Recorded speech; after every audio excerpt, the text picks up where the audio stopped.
Hi, I'm Bart Hanson, the owner and operator of CrushLivePoker.com. The following hand comes from our call-in show that we record at 4:45 p.m. Pacific Time every Monday. If you want to call in your hand, check out the phone number in the description. Got a 2-5 hand, 1,000 cap. So it's about 1150 effective, give or take. Okay. The under the gun limps, under the gun 1 limps. The villain is under the gun 2. He's a Asian guy, like maybe 30-year-old about. He raised 35, and it's folded to me in big blind. Okay. And I got king, queen off.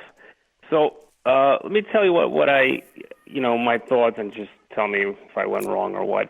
So basically, he was kind of new to the table, and I noticed like early on there was like a bunch of limps, and he raised to 40, and then basically when the hand went to showdown, he had 4 deuce suited.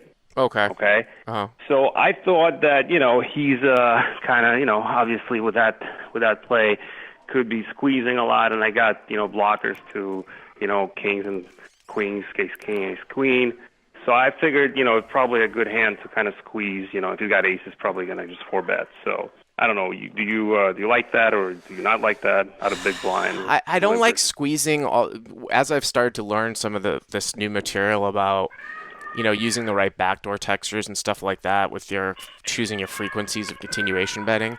I'm not a huge fan of 3-betting offsuit hands from out of position all that much. I do understand your reasoning. I mean, obviously you're going to 3-bet like ace king and some ace queens and things like that, but it's I mean, I think it's probably pretty close if you think the guy is wild. I also think that you probably can sometimes call even a 7x open, even if the other two guys are going to come in between. I don't think there's a huge reverse implied odds in that particular situation, so it's probably a stylistic question. Thinking about sizing, though, when he makes it 35, you're probably going to want to make it at least maybe 130. What would be 4x would be what?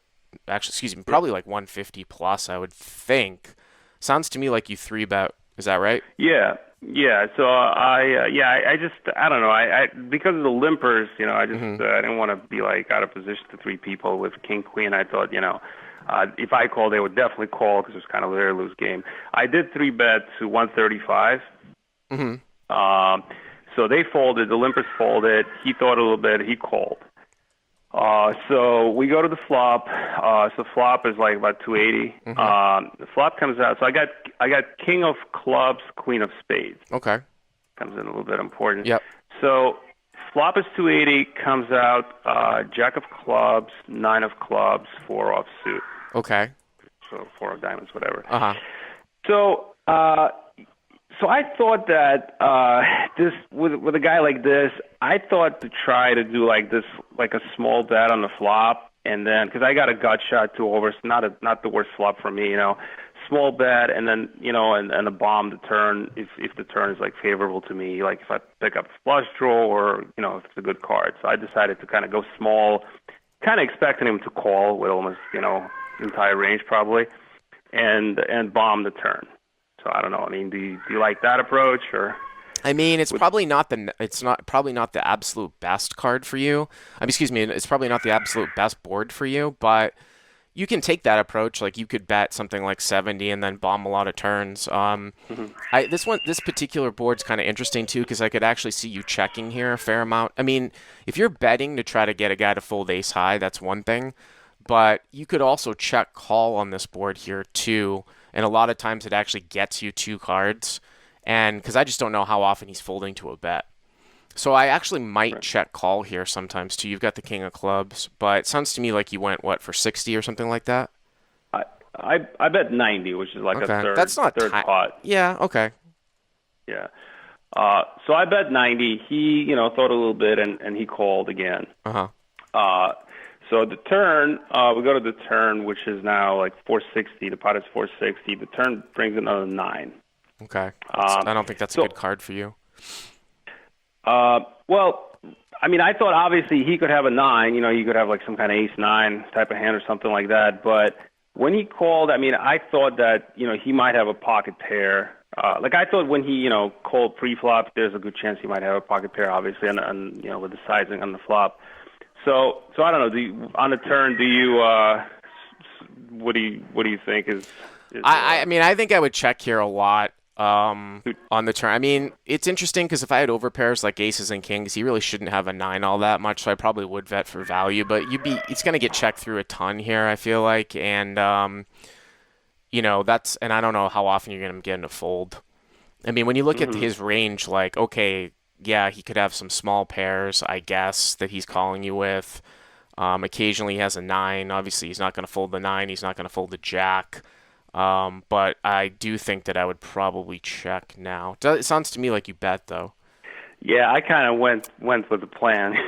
I mean, it wasn't like the best card, but I thought it wasn't the worst card either. Hmm. And if he's got a pocket pair, it's kind of I thought it would be kind of hard to call. Unless he's just kind of stationing me. But anyway, so I bet like kind of large. I bet 325. Yeah, but let me ask you this question, though. If you're just trying to fold out pocket pairs, right? Right. Like, say, like 5, 6, 7, don't you think you can get the job done with less than 325 here? I mean, it's almost like a card where you could maybe bet like 225 or 200 or something like that. He's not going to fold a jack, right?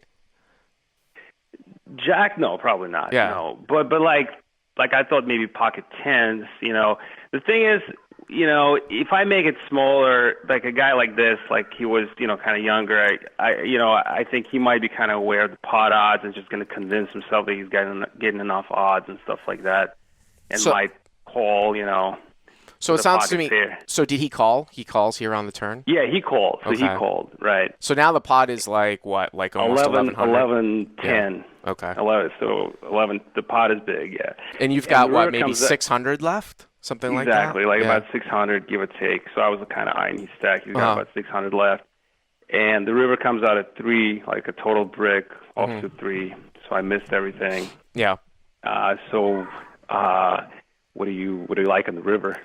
I mean, I probably would give up now. I think that if you Give go, up? if you're over bluffing here, I mean, once you make it 325 on the turn and he calls, that Yep. has really cut his range down quite a Hmm. bit.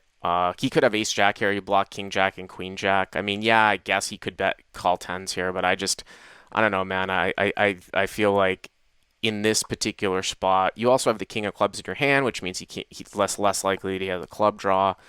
So I think it would be a Right. little bit of a spew with that turn sizing to move in here at the end. Plus, he's going to get 3-1. You just said maybe he understands pot odds, so you only have 600 left. Right.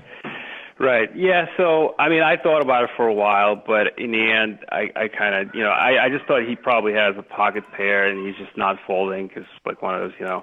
So I did give up. I just checked, and so he checked back. He actually kind of like made a face like either he was thinking of something and kind of was pissed off and checked back like pissed off, Hmm. and he turns over ace king with an ace of clubs.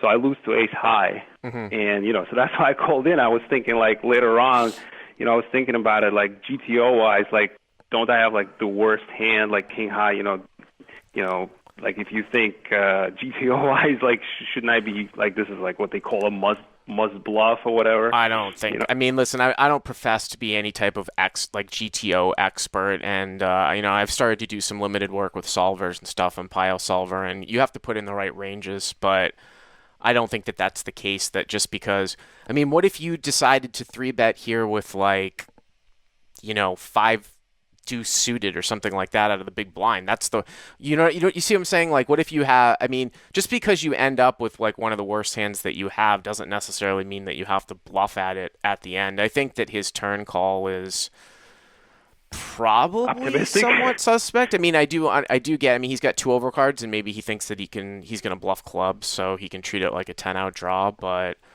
hmm um, I think that turn would have gone check check. The flop probably would have won check check. So I don't know. Yeah, but I mean, obviously, if you bet the river all in, you would have folded. But I've got no Yeah. problem with the just check there. Thanks for the call, Gene.